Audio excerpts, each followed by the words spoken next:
Avance au large, duc in altum, et donc c'est la traduction latine, et jetez vos filets. Il y a quelques semaines, même pendant 15 jours, nous étions à la synagogue de Nazareth, et Jésus prêchait depuis la chaire de cette synagogue. Et là, Jésus, par une phrase, avait retourné la foule.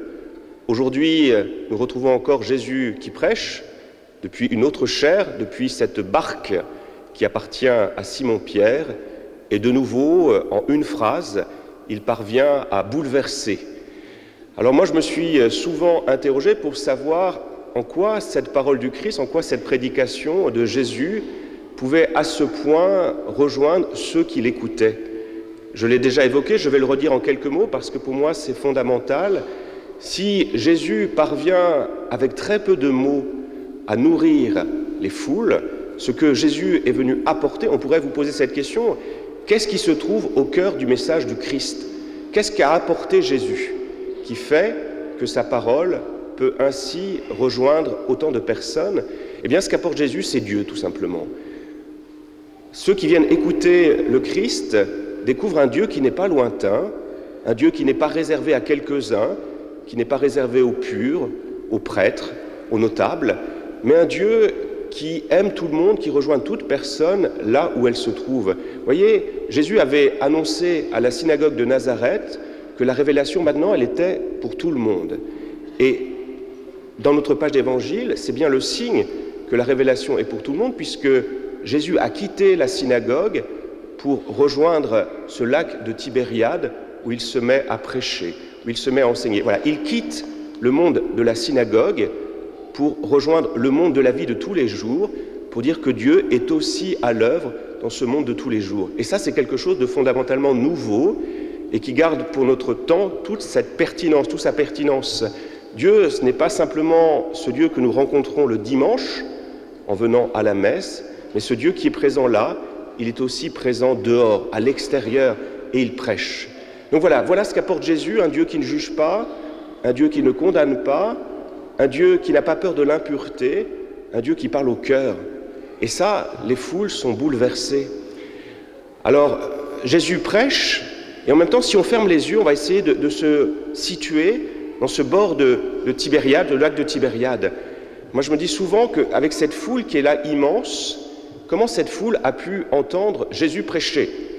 On peut imaginer qu'il y avait des enfants peut-être qui crient, comme parfois ça nous arrive, il n'y avait pas de micro. Alors je trouve qu'il y a un peu d'écho aujourd'hui. Je me trompe peut-être, mais il me semble qu'il y a un peu d'écho. Enfin, c'est pour moi, peut-être que pas pour vous.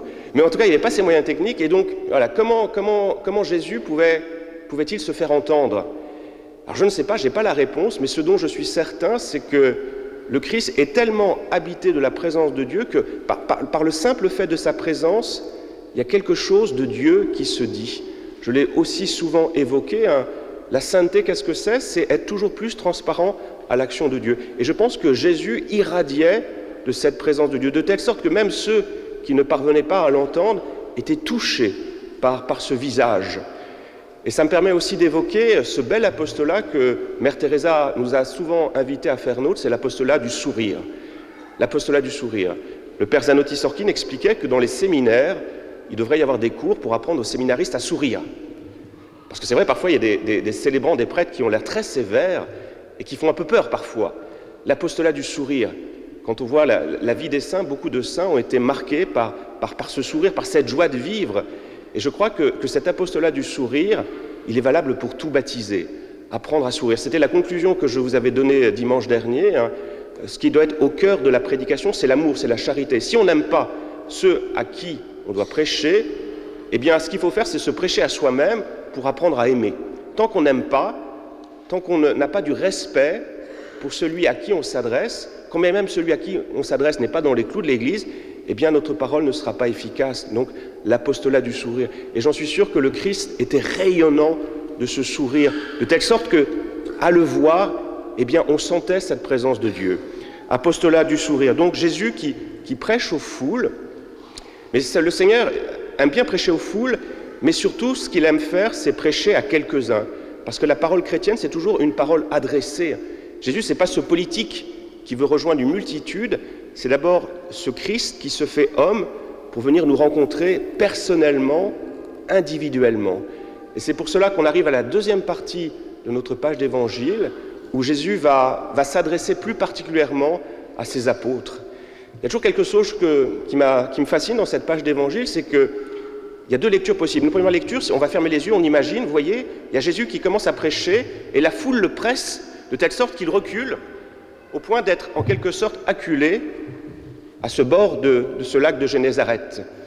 Alors, est-ce que c'est comme ça que ça se passe? Oui et non, parce que Jésus se trouve en ce point précis du lac de Génézareth, ce n'est pas de manière anodine, ce n'est pas le hasard qui l'a conduit là. Pourquoi il arrive à ce point précis?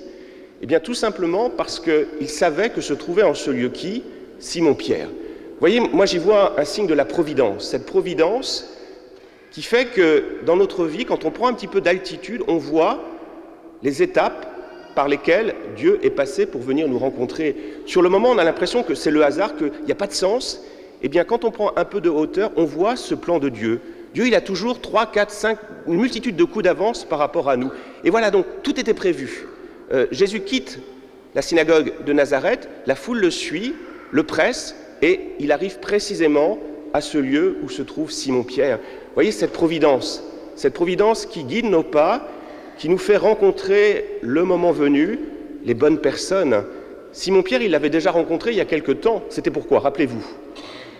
Il avait guéri qui? La belle-mère de Simon-Pierre. Et on peut imaginer que pour Pierre, ça avait été une première étape capitale. Il avait déjà entendu parler de Jésus, Jésus guérit sa belle-mère, et voilà. Et ça travaille dans son cœur, ça travaille. Et puis, aujourd'hui, Jésus vient de nouveau à lui, nouvelle rencontre, et là, c'est le basculement. La conversion, contrairement à ce que l'on croit trop souvent, ce n'est pas un bouleversement immédiat, ça peut l'être, mais ce n'est pas souvent comme cela que Jésus procède, c'est par étapes. Vous voyez, une première étape qui est franchie, qui en appelle une deuxième, quelque temps après, puis une troisième, puis une quatrième. Vous voyez, c'est cela. C'est pour ça que c'est important pour les enfants, les servants de messe, voilà, c'est un jalon dans leur vie, il y en aura peut-être d'autres. Jésus a peut-être un fil comme ça, tire un fil qui leur permettra, le moment venu, d'entendre l'appel du Seigneur. Et pour entendre cet appel du Seigneur, qu'est-ce qu'il faut faire? Il faut réaliser que Jésus n'appelle pas des gens parfaits. Ça, c'est le thème que l'on retrouve dans tous nos textes de cette semaine. Jésus n'appelle jamais des personnes parfaites. Parce que s'il appelait des personnes parfaites, qui pourrait répondre à l'appel du Seigneur? Eh bien, pas grand monde. Pas grand monde. C'est vraiment le cas de la première lecture, c'est Isaïe. Isaïe dit, tu m'appelles pour devenir prophète, Seigneur, mais moi je suis un homme aux lèvres impures, donc je ne suis pas digne d'être prophète. Et c'est le Seigneur qui va venir purifier ses lèvres. Donc Dieu n'attend pas que nous soyons parfaits pour prêcher. De la même manière, Paul, c'est la deuxième lecture, Paul, celui qui a persécuté les chrétiens, qui est à vue humaine totalement indigne pour avoir cette mission d'apôtre, eh bien là encore, c'est Jésus qui appelle. Nous sommes toujours d'une infinie distance par rapport à Dieu. Et si nous en restons à cette distance, nous allons nous dire, je ne suis pas digne de faire cela. C'est parfois l'expérience que j'ai à Sainte-Jeanne d'Arc, quand je demande à des ministres extraordinaires de l'Eucharistie de donner l'Eucharistie, et certains fidèles me disent, non, j'en suis pas digne. C'est vrai que vous n'êtes pas digne de donner la communion. Moi-même, je ne suis pas digne de me tenir ici, parce qu'il y a une distance beaucoup trop grande qui me sépare de Dieu. Mais cette distance, ce n'est pas à moi de la franchir, c'est Dieu qui la franchit. C'est Dieu qui, par son appel, va me donner la dignité pour prêcher. Vous voyez, c'est ça, je crois que c'est toujours fondamental, c'est le sens de la deuxième lecture. Cette conséquence du péché, ce poids du péché, c'est Jésus qui l'a pris sur ses épaules pour l'en libérer. Et donc, vous voyez, bien sûr, nous serons jamais suffisamment dignes pour prêcher. C'est l'expérience que nous faisons toujours. Qu'est-ce que nous faisons généralement après une confession? Je pourrais poser la question aux jeunes. Qu'est-ce que vous faites généralement après une confession? Athanase, qu'est-ce que tu fais après une confession? On fait d'autres bêtises. On repêche. Vous voyez, on est comme ça. Donc, de fait, on est pécheur. Mais quelque chose qui est plus fort que le péché, c'est ce pardon du Seigneur. Vous voyez, cette distance qui nous sépare de Dieu, c'est le Seigneur qui le franchit. Alors, voilà, le Seigneur n'attend pas que nous soyons dignes pour nous appeler, il nous rejoint là où nous sommes. Mais ce que veut voir le Seigneur, et c'est le cas dans notre texte, ce qui intéresse le Seigneur, c'est notre confiance. Le fait que nous acceptions que nous soyons pécheurs et que nous ne baissions pas les bras et que sans arrêt, nous retournions à la confession, quand bien même nous allons dire exactement la même chose que la fois d'avant et la fois suivante. Vous voyez, c'est cette foi. Ce que voit Jésus, ce qui intéresse Jésus, c'est la foi, notre confiance notre capacité à nous abandonner à lui. Et vous voyez, dans notre page d'évangile, Pierre a eu pleinement confiance. Sur ta parole, je vais jeter les filets. Qu'est-ce qu'il aurait pu dire à Jésus? Donc, Jésus, toi, t'es charpentier, t'es fils de charpentier. Si je dois monter un meuble, je te poserai des questions, parce que tu sauras me le dire. Mais sur la pêche, nous, on est pêcheurs. Depuis 2, 3, 4, 5 générations, on est pêcheurs. Donc, qu'est-ce que tu vas m'apprendre sur mon métier? Eh bien, non. Voilà. Pierre dit, sur ta parole, je vais te faire confiance. Et vous voyez cette foi absolue de Simon-Pierre, une foi d'autant plus extraordinaire que là, il est épuisé. Il a passé la journée à pêcher, ça n'a rien donné.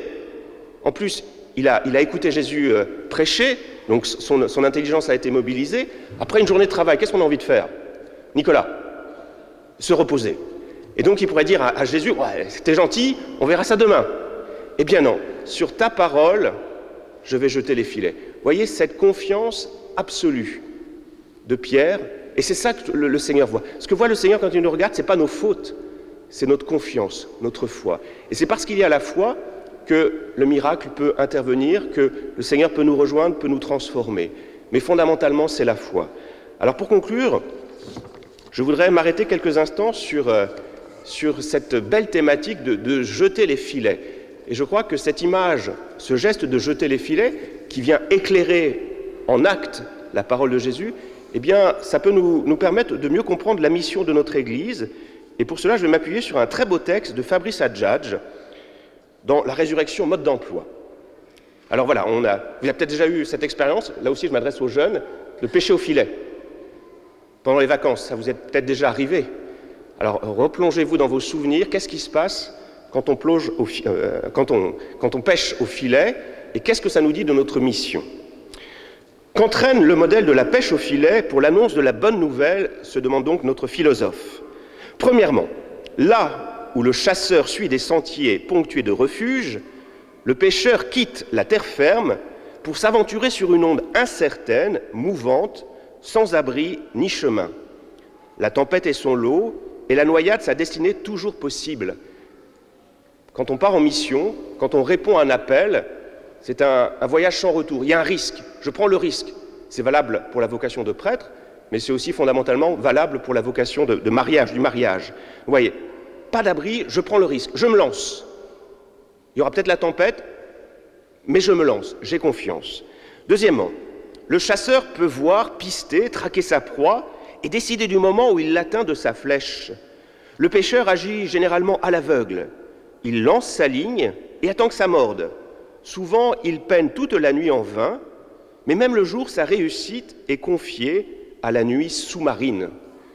Voilà, vous êtes peut-être resté des heures à pêcher. La pêche, c'est quoi? C'est l'art de la patience. Vous êtes d'accord? Est-ce qu'il y a des pêcheurs parmi les jeunes? On peut rester comme ça des heures et des heures et des heures. Eh bien voilà, l'apprentissage de la patience. Quand on est pasteur, quand on est croyant, il faut être patient. C'est valable aussi pour les parents vis-à-vis de vos enfants. Hein. Ben voilà, beaucoup de patience. La persévérance et de la patience. Troisièmement, s'il pêche au filet, ses proies ne sont pas l'objet de son choix. Il les attrape sans distinction, même si la largesse des mailles peut laisser généreusement partir celles qui ne sont pas de taille. C'est donc ici l'art du plus petit contrôle et de la plus grande confiance. Quand on prêche, quand on est prêtre, j'ai aucun contrôle. Voilà. Poursuivons et concluons. Ajoutons que si on prend les armes, par contre, on lâche les filets. La prise au filet passe par un lâcher-prise. Et c'est pourquoi le preneur y est toujours surpris. Il ramasse vraiment n'importe quoi. Là, dans sa paroisse, sous le pavillon de la bonté et de la beauté, le voici avec des requins, des morues, des thons. Il y a même des crabes, des anguilles, des sardines, des raies, des poissons-chats, des baudroies des abysses. Enfin, tout ce que peut réserver en étonnement la faune sous-marine. Et la belle conclusion, s'il faut de tout pour faire un monde, il faut encore plus pour faire le royaume. C'est une belle image, hein? Voilà, on jette les filets, on lâche le filet, on ne sait pas ce que ça va donner. Qu'est-ce que sera l'Église dans 10 ans, dans 15 ans, dans 20 ans? J'en sais rien. C'est le Seigneur sait. La seule chose qu'il nous demande, la seule chose qu'il nous dit, c'est qu'il y a une variété. Voilà. Et parfois, nos communautés, peut-être, manquent de cette variété. Donc, vraiment, cette invitation à lâcher prise, à essayer de rejoindre tout le monde. Tout le monde. Donc, le résultat, On n'en sait rien. À vue humaine, on peut avoir des doutes. C'est normal. Alors, nous avons la grâce à Sainte-Jeanne d'Arc d'avoir beaucoup de fidèles, d'avoir une église bien remplie, d'avoir des musiciens épatants. Mais ailleurs, quand on est en campagne, c'est un peu plus compliqué.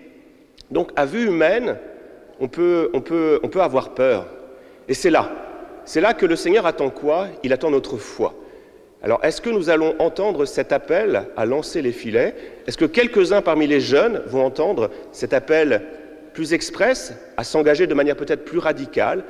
La seule chose qui est importante pour nous, c'est de savoir qu'il y a une faune énorme qui attend qu'une seule chose, qui attend cette parole de Dieu pour trouver un sens à sa vie. Alors répondons à cet appel du Seigneur qui va nous rendre saints.